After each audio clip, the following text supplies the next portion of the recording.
Cognitive dissonance and how it affects our relationship with our dogs and how we train them. And this is from Wikipedia.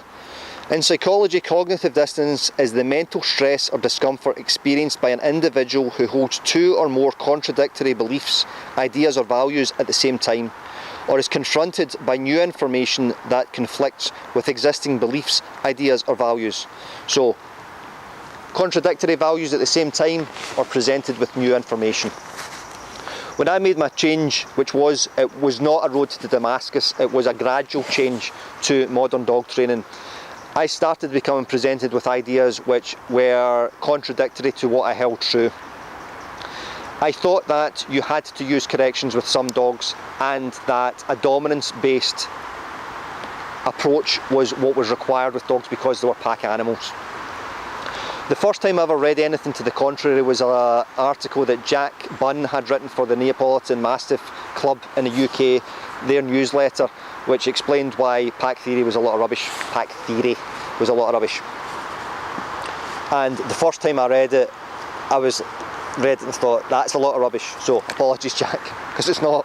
So now, first time I read it, because it was so contradictory to everything that I held true about my dog, I had a massive, I was just like, it's not true, okay? It can't be true because what I think is right towards my dog, and I've been told this for so long, that it must be right. So it's uncomfortable. How that applies to some dog trainers now, if we think that we need to use a stronger approach with our dogs because they're a physically robust breed, a high drive breed, or something that can take the corrections, we will use them. If we think we need to, we absolutely will. Because modern dog trainers try and think of every way that they can train the dog without doing this, this is why we have success. You now get, so we get two dog trainers, we get a modern dog trainer and a traditional dog trainer. Traditional dog trainer uses corrections and the modern dog trainer with the same type of dog doesn't use corrections. The traditional dog trainer will say you're getting results because your dog isn't as high drive, aggressive, blah blah blah as mine. So they justify it because their dog is worse and it will not work on their dog. The other part of this is holding two contradictory beliefs at the same time, and I had this as well. So because I wasn't good enough at the time to train my dog using modern dog training with positive reinforcement and classical conditioning, I reverted to using a metal collar.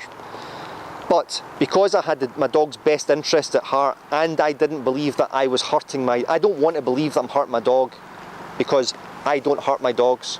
So I don't hurt my dogs, so the metal collar that I am using is not hurting my dog. So you see how that works? I have to think or believe that the metal collar doesn't hurt my dog because it doesn't hold with the belief that I don't hurt my dog.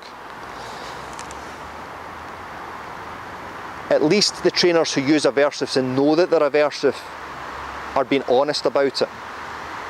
If we want to change things as modern dog trainers and as people who live with our dogs with a modern approach, we need to show that it can be done.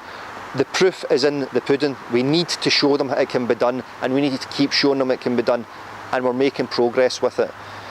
We also need to have compassion and empathy for these trainers who haven't started in our journey yet. It can be done. I've done it. Hundreds of other dog trainers have done it. It can be done. We just need to keep doing the same thing and be open, honest and compassionate with our training methods and show people, invite people. Do you want to come and show it, do you want to come and see how I work? I'll show you how I do it. They might disagree, but it might plant a seed and that seed might grow into something which is less aversive to their dogs. Okay, so cognitive dissonance.